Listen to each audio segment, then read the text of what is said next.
On the phone, Matt Apuzzo. He is the co-author of the book Enemies Within, which he co-authored, of course, with Adam Goldman, and also the journalist, or I guess, the pair of journalists won the 2012 Pulitzer Prize, for their series on the NYPD spying.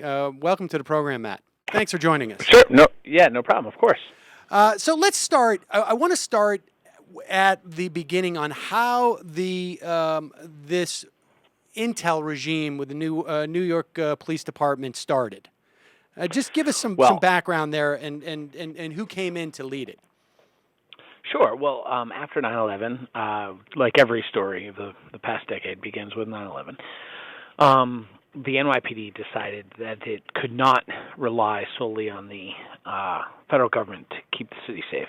And so the new police commissioner, Ray Kelly, went and recruited a man named David Cohen, who had just, relatively recently retired from the CIA. He had become the nation's top spy. And he said, look, we need a robust intelligence operation at the NYPD. And then Cohen took over the intelligence division and actually called back his old friends in Langley and said, I would love if you could send me an active duty CIA guy here to be like my personal liaison to the agency. So then the CIA sent this active duty CIA officer to New York, where he had an office at the police department and this an office is Sanchez. at the CIA. Yeah, this is Larry Sanchez. And together they built these programs that used plainclothes detectives to hang out in Muslim neighborhoods and eavesdrop on conversations. They would make a note of what the ethnicity of the owner, what the ethnicity of the clientele was, what they were talking about, what the mood was. Were they angry about drone strikes overseas? Were they watching Al Jazeera? Were they talking about the State of the Union address? How were they dressed? Were they dressed in sort of more traditionally conservative Islamic clothing? Were they carrying Qurans? Where did they talk about where they prayed? So these all went into files, and these files, which we've obtained, are pretty striking. I mean, they're one photograph after another of all these, minority-owned businesses, and cataloged by ethnicities and cataloged, by where they pray, what strand of Islam they follow. So it's not like anything that exists anywhere else in American policing. Now, here's been in this. I've had this question since your series came out. There is supposedly a firewall, and statutorily, the CIA cannot spy on Americans. Larry Sanchez is getting a paycheck from the CIA and the New York Police Department simultaneously. Is that right? No, he was actually his money came 100% from the CIA for the first 2 years, and then he took a unpaid leave of absence from CIA. Was still technically CIA, but was on leave of absence. The next 2 years, he was on NYPD payroll until finally somebody said, hey, look, you can't keep wearing these two hats. You need to decide. And so he left the CIA and after 4 years and became the NYPD's assistant commissioner for intelligence. Now, who said that?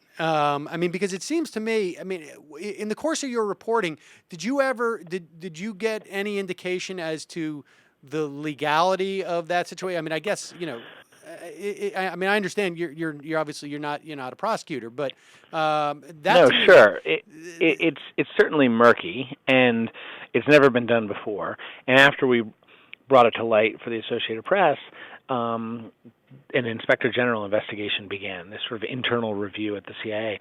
And what they found was that they didn't break any laws, but that at times, lines had been crossed, and that there wasn't the traditional kind of oversight and review of this unique relationship, and that they'd actually sent Larry to New York without having it reviewed and vetted by lawyers, without having a clear memorandum of understanding of what he could and he couldn't do, and so that led to what we've seen, where this guy who's active duty CIA, getting paid by CIA, is actually telling police officers how to investigate, how to gather intelligence in New York City.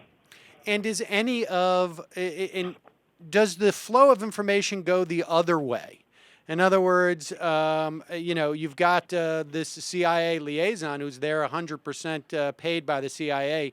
At that time, does any of the information that the NYPD gathers, does it go the opposite direction? That's a great question, right? Because the CIA is not supposed to collect intelligence for its own files from Americans.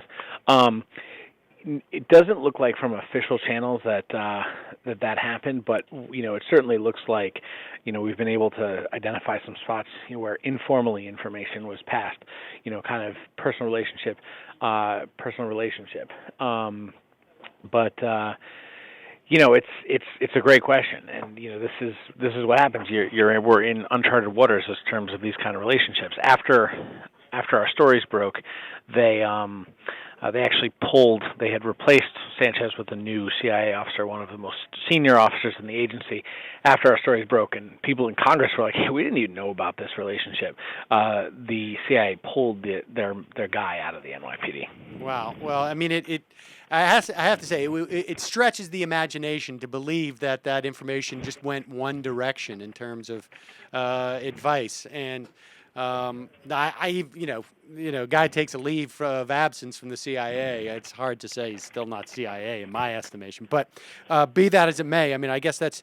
I mean, well, let me ask you this. I mean, before we go any further, has there been any attempt by Congress or by, I guess, maybe the New York City Council or any inspector in generals who have really sort of dug into this relationship or have continued to do so, or do they just say, like, let's just make it look better and turn the page?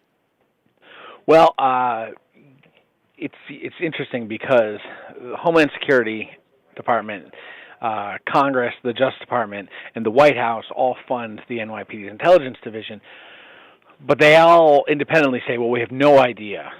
We have no idea what they're doing, and it's not our job to know. This is a municipal police department; they know. So even though we're talking about billions of dollars to the NYPD, nobody in Washington is saying, "Hey, where's the money going? Do we agree with these programs?"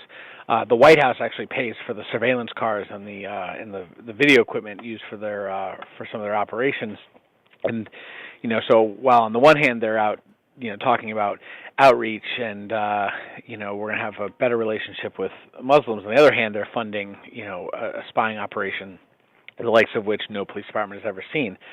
Further, there's almost no oversight from the city council, which until our stories came out had no idea there was something called a demographics unit, or that they have labeled entire mosques as terrorist organizations so that they can conduct surveillance inside the mosque.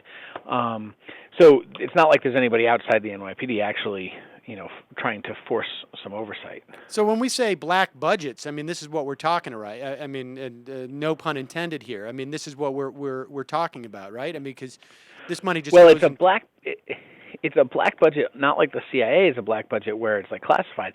This is a black budget because the city council has decided that they're not interested or they're not equipped. Some of them say, "Hey, we're not equipped to really do that kind of oversight."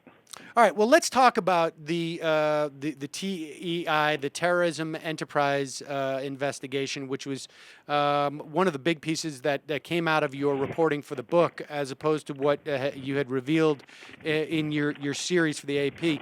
Tell us how that was developed and how they got around, or how they were able to sort of revisit the Handschu case, Sure. and tell us about the Handschu case as well. Yeah, so 1960s and 1970s, the NYPD was conducting intelligence gathering in what started as we're going to look at radicals, to look for radical, leftist terrorists.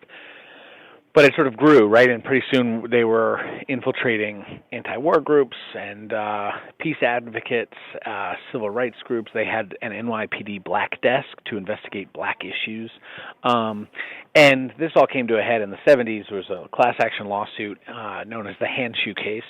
And after about 10 years of litigation, it resulted in an agreement, a federal binding agreement, that the NYPD would only investigate First Amendment protected activities if there was actual evidence of a crime that was committed or is being committed. After 9/11, NYPD goes to court and says, "Hey, these rules is antiquated rules. This is we can't fight terrorism this way. We need to be able to open an investigation before there is evidence of a crime."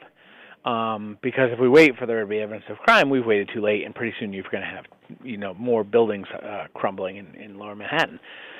The judge agreed, and so he lowered the standards. So now you can actually start your investigation in New York, where there are the possibility of a crime being committed. So, think about how broad that is. I mean, where in New York is there not, or where in any city, where in any town, is there not the possibility of a criminal activity going on? And so one of the things they did was they labeled mosques as terrorism or suspected terrorism enterprises. And if the whole mosque is a terrorism enterprise, then as part of your investigation, then everybody who goes there can be subject to the investigation. So anybody who shows up to pray, you can put their license plate in police files. Anybody who says something, whatever the sermon is, it's fair game because the whole mosque is part of the terrorism enterprise. And these investigations stretched on for years and years and years. And it's 2013, and we have yet to see a single case made against a mosque as a terrorism organization by the NYPD. Are they still allowed to do this? I mean, I've read this. I've read about this for the past week over and over again. And just when you're saying it, it's so chilling. Is this still ongoing? Yeah. The NYPD has said nothing has changed. That they're going to do everything they can do legally to protect the city. And we don't actually even assert this is illegal. I mean, for us, it's actually much more fascinating. A story about what we have made legal or what we have made policy Indeed. in the United States since 9/11. It's the debate you're seeing now playing out with the NSA down here in Washington, where people are talking about, well, do we want to be doing this? It's much less of a question of is it legal. Everybody knows we passed the Patriot Act. Everybody knows we gave the NSA additional wiretapping authorities in 2006. Everybody knows the NYPD went and got the Handschu rules changed in 2003. The question, I guess, is when you give government this power, without public disclosure, how do we know what's being done? How do we give our informed consent to the government to allow them to do something if we don't know what we're giving up, we don't know what we're getting in return? Yeah. Now, does this terrorism enterprise, system or designation, did this justify the NYPD leaving town and going and spying on universities, or I think you guys had a story, if I recall, about a landlord who went into his apartment and found like a surveillance thing and called up the police and said, "Hey, there's something going on here," and it turns out it was. Talk about that. Yeah, well, we have it. This is a scene in the book. It's New Brunswick, New Jersey, and it's not obviously inside the New York Police Department's jurisdiction. And there was a safe house, an NYPD safe house that was being used by undercover officers who were keeping tabs on the Muslim Student Association at Rutgers. And they have police files, they have NYPD equipment, radios, pictures, sort of terrorist literature, surveillance pictures, all this stuff up in the apartment. And then they leave it there. This was not a manned safe house, but it's all just sitting there. So one day the landlord comes around to do the annual inspection and unlocks the door, walks in, and it's like, oh my God. It's a terrorist cell. Right. I have a terrorist cell in my apartment building. And he calls 911, and the local cops and the FBI come like screaming down the highway to this apartment. And lo and behold, it's an NYPD spying operation that nobody told us about. It was being done outside their jurisdiction. But you know what? The NYPD says we're going to go anywhere in the country we want to do investigations. How is, under what legal framework, I mean, are they allowed to do that jurisdictionally? Because I guess they're not making a case, right? They're just investigating. They say that most of what they do, they're not doing as official police work. They're going as citizens. It's really odd. I mean, that'll get tested if, God forbid, something happens to one of these guys, and well, are they covered by workman's comp? I mean, or what are they covered? If they were there just there as private citizens, what were they doing? So, it's completely weird. And what we try to do in Enemies Within is we try to say, let's take a real look at the most serious Al-Qaeda plot operating inside the United States. This is the Zazi subway system. Yep, right. It's just three guys from Queens who decide they're gonna join up and fight with the Taliban, and they fly out to Pakistan, and turns out they got swooped up into Al-Qaeda and turned into suicide bombers and pointed back at New York. They build a bomb, and they decide they're going to blow up the New York City subway system, and they had the means to do it. So our book focuses on this frantic 48-hour chase in New York City on the 8-year anniversary of 9/11 to try to stop this bombing. And through that lens, through that story, which is this crazy action story, through that story we actually look at, well, what works and what doesn't in counterterrorism. And that's what we're trying to get across. And the point is that in the course of that investigation, in the course of foiling that plot, none of the tools that seem to be employed by the NYPD intelligence unit or demographics unit or whatever they're calling it now were actually used, right? I mean, it's arguable as to whether or not it hindered the investigation.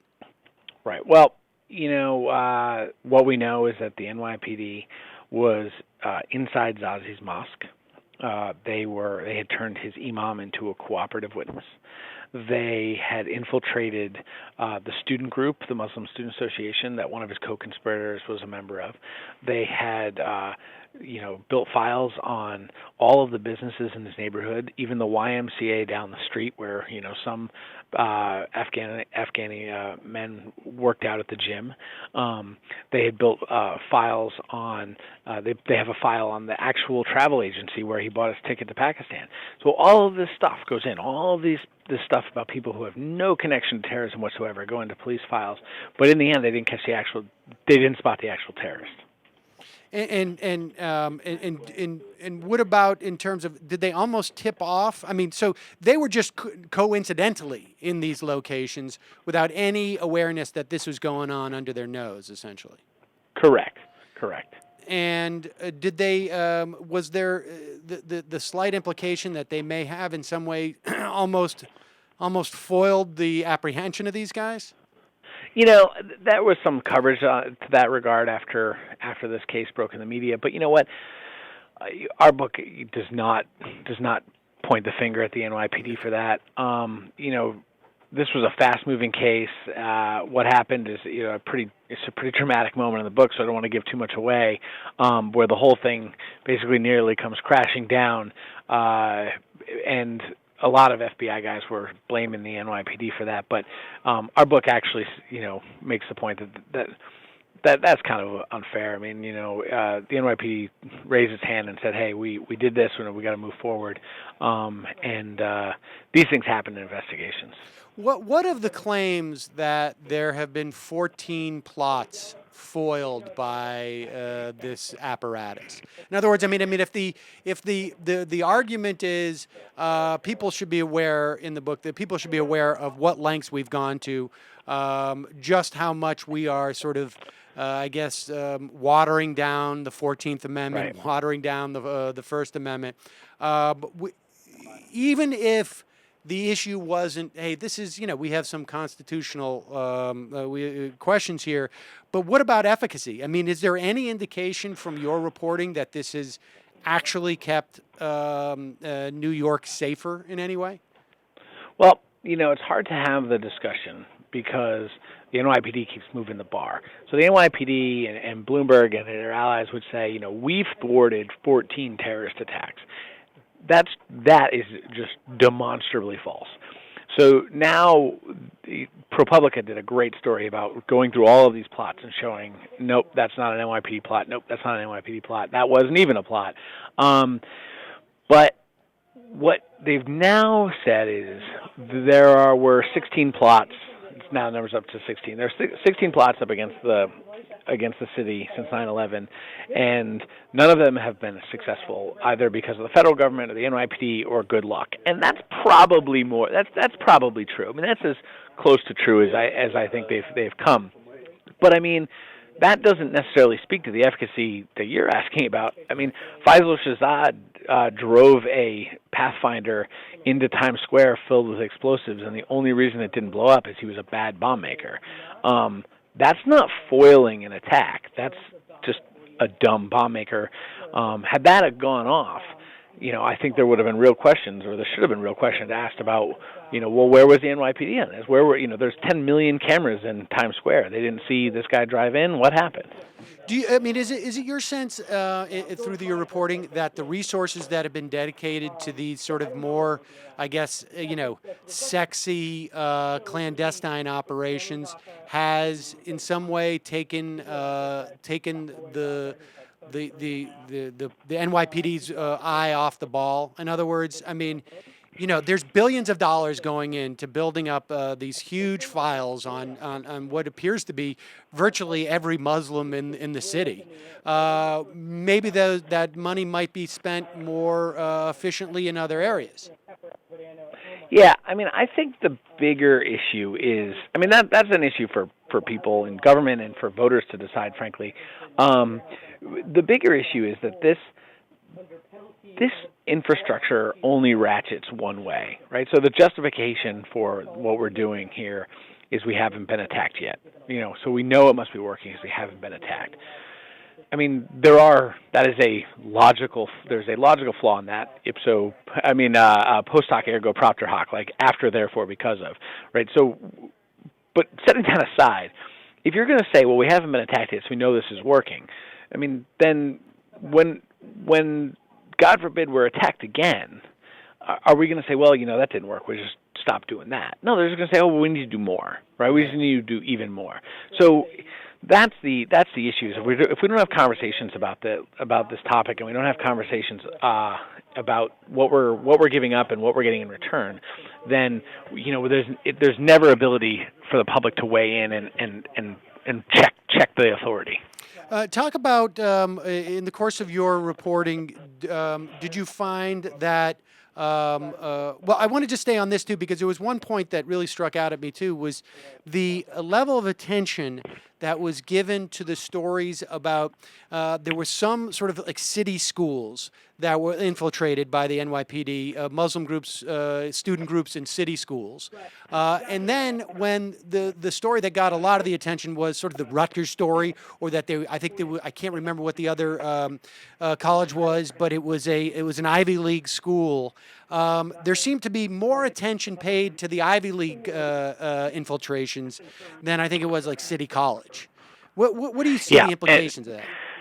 Yeah, well, I mean, look, if there's a huge class and political power issue here, right? I mean, when we were writing about infiltration of student groups at City College in New York, nobody cared.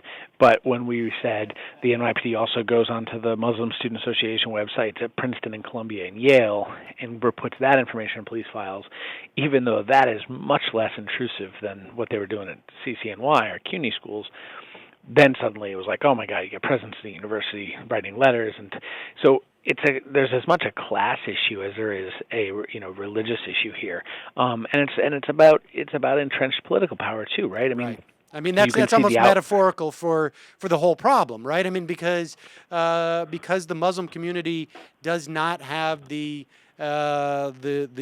political juice of, let's say, the Jewish community in New York, right? Or the Hispanic or Black communities, right? Yes, I mean, however you want to slice or dice it. I mean, these questions are just not being taken as seriously. Right. I mean, nobody that we know of is suggesting let's put undercover officers inside the Archdiocese of New York City's churches because we want to root out pedophile priests, and there would be blowback on that politically. The Irish and the Italian communities the Catholic communities in New York have had a long time, generations to mature and become politically mature entities in the city in a way we just haven't seen from the Muslim community yet. And part of it is there is no Muslim community. I mean, it's 700,000 to 1 million people, but there are Pakistanis, there are Bangladeshis, there are Iranians. They don't all, just because they have a shared religion doesn't mean they want to share a voice, that they have shared views, that they have the same issues. Indeed. And what did you guys find in terms of this unit's work relative to protesters? I mean, like around Occupy. Did you dig into if this apparatus was also used in the context of like the Zuccotti Park? And well, what we know, let's say here's my favorite example on this, and we talk about this in the book, is you guys probably remember the Times Square recruiting station bomber, right? A guy in a hoodie rides his bike up to in the middle, at 3 in the rides his bike up and plants a pipe bomb in front of the recruiting center, and it blows the glass out of the window. Nobody's hurt, but it scares everybody to death. So what happened is a couple weeks after that, the NYPD opened an investigation into this guy named Dennis Burke, who is left-wing protester. He rides his bike in these critical mass protests. He's known to hang out with protesters, people who have protested at embassies. He's a liberal protester, and he has a rap sheet, but it's minor stuff, misdemeanors and whatnot. So they say, we're going to open this investigation into Dennis Burke for possibly blowing up this pipe bomb. And the whole case hinges on the fact that at one point Burke ran a blog, and on that blog he linked, or somebody linked, to a Fox News article about the bombing. And that would suggest that maybe he knew that it was going to happen in advance. So based on that, they assign an undercover to try to infiltrate these protest groups that he's associated with. Wait a second. I have to tease that out. The fact that he linked to an article that was written after it suggested that he knew about it beforehand? Right. 3 hours after the bombing, there was a story on Fox News about it. There's a story on all the news stations, but the link to the Fox News article was posted on the blog 3 hours after the bombing. And so they're saying, well, that suggests he had earlier he was up inside at 4 in the knowledge morning. He was up at 7 a.m. linking on his blog. Yep. And also, as far as I could tell, it implicates Fox. Hey, now you're really going to get in trouble. I'm thinking like the NYPD. All right, go ahead. And so they put it undercover, and they send him into these groups, Time's Up New York, Critical Mass, Friends of Brad Will. These are protest organizations, liberal groups, and the NYPD actually flies an undercover out to New Orleans to be part of what was called the People's Summit, and it was this anti-globalization summit. But I mean, it had groups that were pro-Palestinian rights organizations. They had people there who were trying to organize doing labor organization for nannies, people like that. And these guys ended up in police files because they were at this conference. Wow. And the whole reason they were at the conference is because they were trying to investigate these other liberal groups. And the whole reason they were investigating the other liberal groups is because of Dennis Burke. And the whole reason they're investigating Dennis Burke is because of this Fox News story. So, I mean, it just shows you how broadly this gets interpreted. Now, how is it that you guys are D.C. reporters. Were you on the New York City beat? I mean, how did you end up sort of getting keyed into this case? Well, we're on the investigative team here, and our sort of focus at the time was mostly national security stuff. So because of the CIA overlap, we basically stumbled into this. Ended up spending about 2 years on it, and the book is actually, footnoted extensially. I mean, it's just, don't know, we have 50 pages of footnotes or something like that. And we've got a bunch of their internal documents. So we posted them up on the web, enemieswithinbook.com. You can go there. You can read the documents as you're reading the book. NYPD says we're making this all up. You read the documents, you decide. And let me just ask you about that. I mean, obviously you can't reveal your sources, but I mean, where did you get this stuff? Well, I don't know if you can even say this, but did the flow of information, were the people who were responding to this, was it people who were part of the national security apparatus, or from the city? In other words.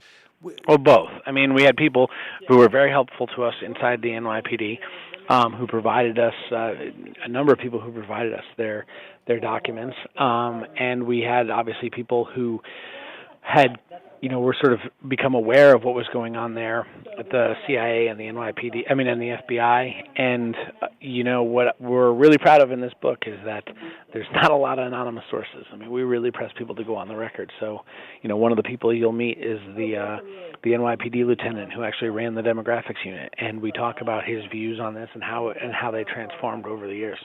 And I mean, is that Hector Berdicia? Berdicia, yeah. And was your sense that there was a significant amount of dissent in the context of the NYPD to the extent that they knew what was going on? I think there was just growing skepticism.